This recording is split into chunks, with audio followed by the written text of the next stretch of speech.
നമ്മുടെ computational ഇൻ്റലിജൻസിൻ്റെ next ഒരു ആപ്ലിക്കേഷനാണ് കമ്പ്യൂട്ടർ വിഷൻ. കമ്പ്യൂട്ടർ വിഷൻ എന്താണെന്ന് നമ്മൾ മുന്നത്തെ വീഡിയോയിൽ ജസ്റ്റ് ഒന്ന് പറഞ്ഞു പോയായിരുന്നു.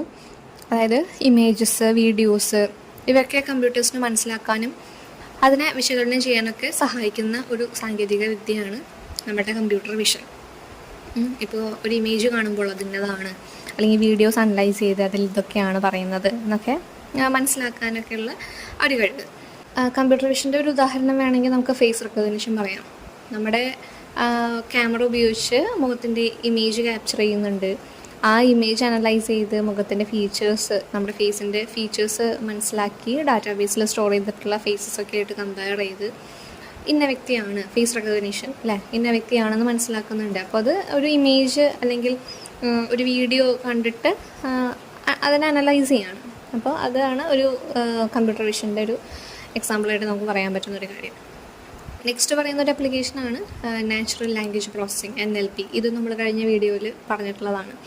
NLP എന്ന് പറയുന്നത് എന്താണ്? നമ്മൾ മനുഷ്യർ ഉപയോഗിക്കുന്ന നാച്ചുറൽ ലാംഗ്വേജസ് ആയിട്ടുള്ള മലയാളം, ഇംഗ്ലീഷ്, ഹിന്ദി പോലുള്ള ഭാഷകൾ കമ്പ്യൂട്ടേഴ്സിന് മനസ്സിലാക്കാനും അതുപോലെ തന്നെ പ്രോസസ്സ് ചെയ്യാനും സഹായിക്കുന്ന ഒരു സാങ്കേതിക വിദ്യയാണ് നാച്ചുറൽ ലാംഗ്വേജ് പ്രോസസ്സിംഗ്, NLP.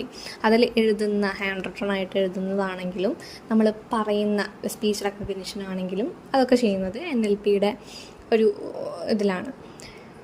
ഇനി NLP കൂടുതൽ ഉപയോഗിക്കുന്നത് നമുക്കറിയാം ഗൂഗിൾ അസിസ്റ്റൻസ്, അതുപോലെ Siri, chat bots, Google translate, voice assistance, അതുപോലെ ടെക്സ്റ്റ് പ്രിഡിക്ഷൻ, ഈ മേഖലകളിലൊക്കെ നമുക്ക് കാണാൻ പറ്റും NLPയുടെ ഉപയോഗങ്ങൾ.